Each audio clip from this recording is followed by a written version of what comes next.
One is section from element. So we've all often worked on projects where we have walls that are at a custom angle, and sometimes when you draw your section line, you don't get it quite parallel to the angled wall.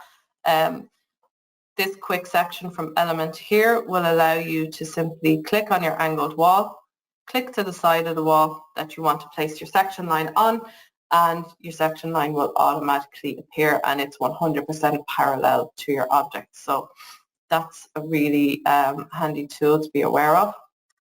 Then we also have our other quick views tool, which is adjust section box. So we all know when you're manually trying to drag your section box, it can take a bit of time to get to the right level that you want it at.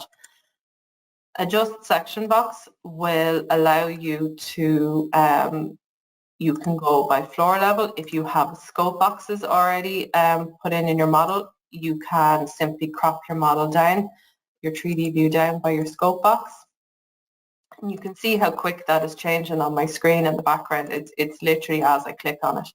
And so maybe I want to look at scope box for part A of my building, and I want to look at the ground floor level specifically. So I'm going to select my base level as ground floor and my top level as 2.5 meters because I want to go just below the ceilings, and it's cropping as quick as I'm putting that information into it. So it's much quicker than the traditional method of dragging my section box up and down till I think I'm basically in the right area that I want to, crop my section box under.